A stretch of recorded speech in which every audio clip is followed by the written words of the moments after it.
Hey everybody, what's up? Welcome to Knife Maker Training here on YouTube and of course on our website, knifemakertraining.com. My name is Tim. And I'm Ed Caffrey, ABS Mastersmith. And we wanted to do something that was actually suggested by someone who watches us pretty faithfully. There is something that we've learned, and that's that we're trying to reach out to a whole new body of new knife makers. Correct. And doing that means that it kind of helps to know a little bit of background on why someone like this is someone you should listen to and pay attention to. And so we've decided to do a new series that's called 5 Minutes with the Mastersmith. It won't be 5 minutes because I talk a lot and so do I. He's pretty good at that too. And so what we'll end up doing is we'll pick a topic and we'll chat about it and just have a good time chewing the fat and talking about what makes him unique, which of course you're not that kind of guy who likes talking about yourself that much to that extent, but we're going to do it anyway. Darn it. So I wanted to start with something that really a lot of people I think would question. Okay. And that's the idea of what is the ABS? Because we talk about you a lot on all of our social medias saying that you are ABS Mastersmith Ed Caffrey. Mm-hmm. But for those of people like me who might not know as much knowledge about knife making, they might not even know what the ABS is. They might not know what it takes to get to the point of being a mastersmith. I mean, there's a lot that goes into that. And I'd like you to share a little bit about that. True. Well, you know, that is something because I tend to get caught in my own little box, so to speak. And sometimes it takes someone from outside to actually kind of peek over the edge of the box and go, hey, Ed, you want to come out here for a little while? So anyway, that being said, the ABS, those initials stand for the American Bladesmith Society. The American Bladesmith Society is a worldwide organization, and it's a nonprofit whose sole purpose or sole existence is the furtherance of the forged blade. That being said, there are a number of different memberships within the ABS. We have associate memberships, we have apprentice memberships, Journeyman Smith memberships, and Mastersmith. Those latter three being levels that are achievable by the membership based on, excuse me, testing and presentation of knives at different levels. So how long does it take to go through each one of these different levels? Generally, well, not generally, but specifically, obviously you have to be a member, a dues-paying member of the ABS. That in itself and 3 years as a dues-paying member will allow you to test for your journeyman. You know, for those first 3 years, you're an apprentice. The exception to that is if you attend one of the ABS associated schools or their basic bladesmithing school, which is in Texarkana, Arkansas, then they'll knock a year off of that. So for most people who don't attend that, you're looking at 3 years from the time you join until you're eligible to test. And is that just for the first step, or is that working your way up the levels? That's actually for the first step to the Journeyman Smith level. And then likewise, gosh, I just had a brain dump, but either 2 or 3 years between Journeyman Smith and your eligibility to test for Mastersmith. Okay. What are the steps that you have to go through? Say on the basic level, on the apprentice level, what phases do you have to go through in your testing process? Oh, okay. Well, there are no testing procedures for apprentice smith. That's just a matter of being a member of the ABS, a dues-paying member. All right. When you get to the Journeyman Smith, that's where the quote-unquote testing comes into play. The official stuff. The official stuff. Basically, to test and achieve your Journeyman Smith, we call it a stamp, because what they'll do is that authorizes you to stamp your blades with, it's a capital JS. Mm-hmm. The only way to get that is to go through the testing procedures, and I'll explain those. You have two portions to the testing. You have a performance phase, and then you have a presentation phase. Mm-hmm. The performance phase, once you meet the minimum criteria of time in the ABS, you must produce a performance blade, and all the specifications for that blade are on the ABS website. Uh-huh. Then you either go to the shop of a mastersmith or an agreed upon location Okay. to conduct the test. The performance, pardon me, the performance test itself consists of the following. First is cutting a free-hanging 1-inch hemp rope, so basically 1-inch diameter hemp rope as if it were hanging from a rafter or any other kind of support with no weight on the bottom. You must be able to sever approximately 6 inches of that rope in one swipe. Like you're talking ninja swipe swing? Yeah, ninja swipe swing, if that's what you want to call it. But yeah, just a single stroke with the blade. You have to sever completely that piece of rope, and again, approximately 6 inches at the end. So this has to be a very sharp knife, obviously. That's actually, there's a reason for each portion of this testing. You know, obviously that will test the sharpness of the blade. Sure. But also that tests geometry. Okay. You know, how thin or thick that cutting edge is, how you've either radiused or not, or things of that nature. And there's a lot of little things that go into that. Sure. That's probably one of the reasons why the 3-year standard is there before you can test, because that allows an individual to gain knowledge over that period of time. It's not something you can look up on YouTube and get. Yeah. So what's the next step after that? Okay, then you take the same blade and the individual testing is required to bring construction grade 2x4 or 2x4s, enough material that he has enough 2x4 to chop it in half twice, meaning that that same blade you just cut the rope with, then you chop a 2x4 in half with a chopping motion, like you would a hatchet or an axe. Yeah. And chop through once, chop through a second time, and then... That's a beat up blade. Well, what that does is that basically shows the heat treating, not only geometry too, but heat treating, in that you've made a blade hard enough to hold an edge, but yet it's not so hard that it's going to chip or crack under heavy use. Oh. That's blunt impact on that. Exactly. You know, and it's... That knife's not coming back the same way it went when you took it there. No, it's a destructive test, which rightfully so. Yeah. But as soon as you're done chopping 2x4s, right, then you hand that knife to the testing mastersmith, who will inspect the edge visually.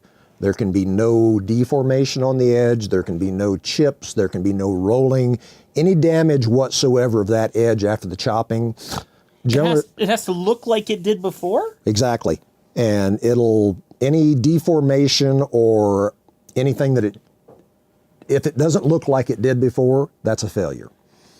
After slicing through a thing twice. After chopping twice. I'm sorry, I've never had a pocket knife in my life that didn't look completely screwed up after doing something stupid with it like that. Well, you know, and this is basically, each one of these portions of tests dictates an individual. It's not really about the knife. It's about the knowledge of the bladesmith who made the knife. Sure. You know, if that knife doesn't have any deformation or any unforgivable characteristics that took place, then the mastersmith will either attempt to shave hair from his arm, or he, in some cases, will give the knife back to the individual testing, and that knife still, in that area that was most used to chop, still must be able to shave hair. So that's a sharpness and retention issue along with a geometry issue. Then, you had mentioned just a moment ago that knife's not going to come back in the shape you took it in. No. The final portion of the test is measuring off 1/3 of the blade from the tip of the blade, right, which, based on the specifications for this knife, generally means 3 inches. Right. Then it's clamped into a vise, and from the handle end, the individual testing has to bend that knife 90 degrees. And according to the ABS rules, the edge, just the edge portion, can crack.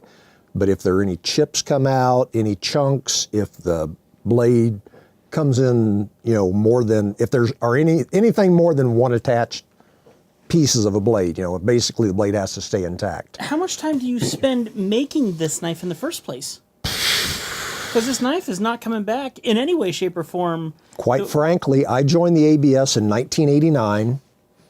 Of course, I was full-time military at that time, so I didn't have as much time as some folks do. Sure.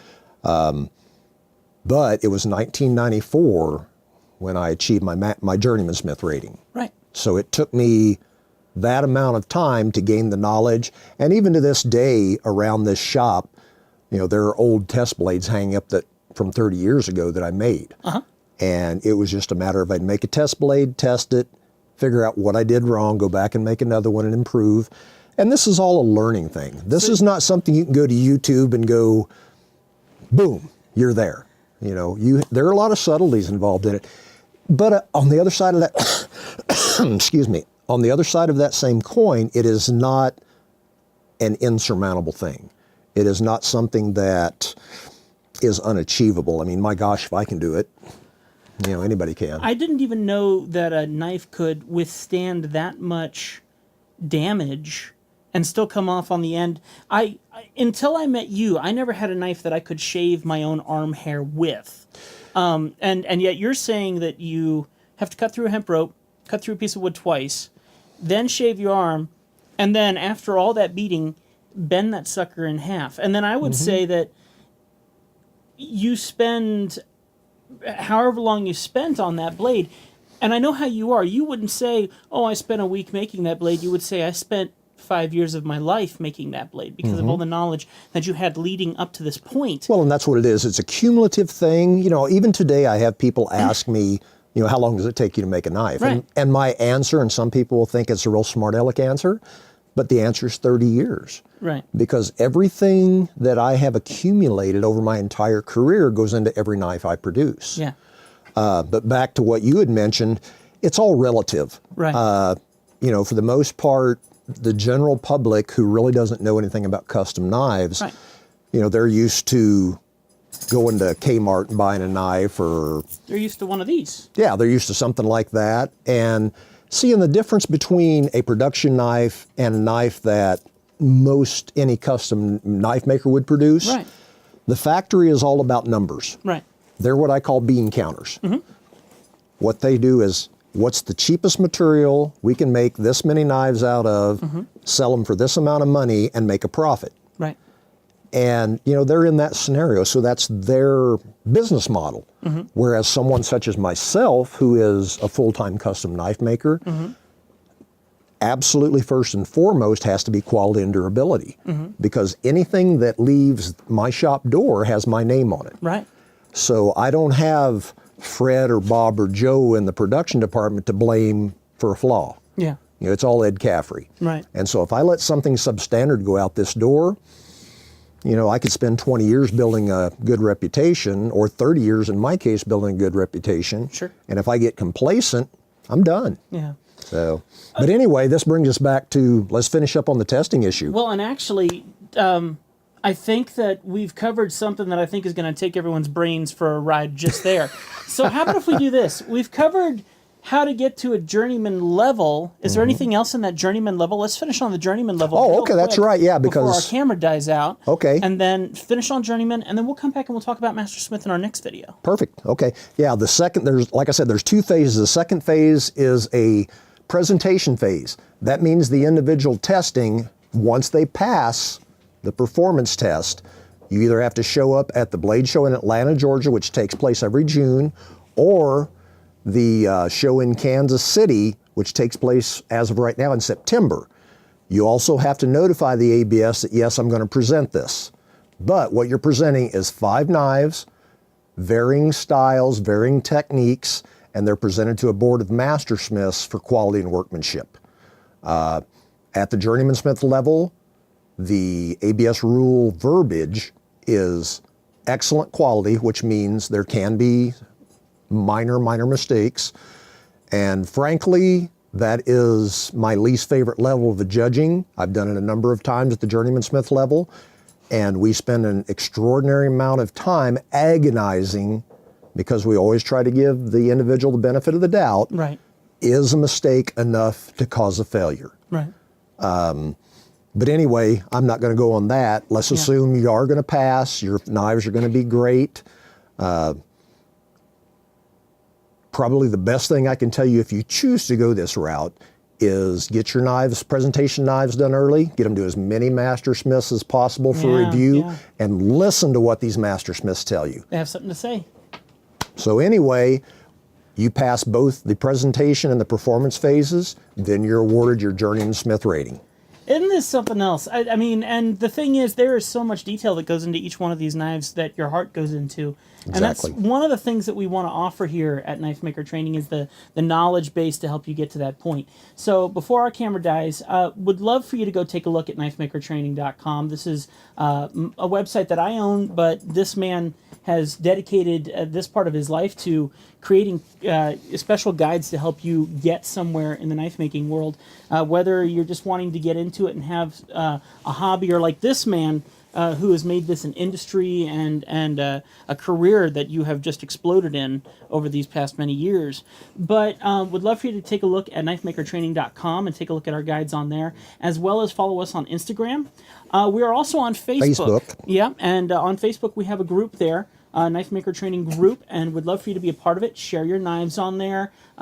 Talk about your experiences. This is a place where we can all hang out and have a good time and chat about what we've experienced in the world of knife making. And also, if you have any questions or comments, feel free to contact me. Yes. My website is caffreyknives.net. That's .net. And until next time, I'm Ed. I'm Tim. Have a great day. We'll see you.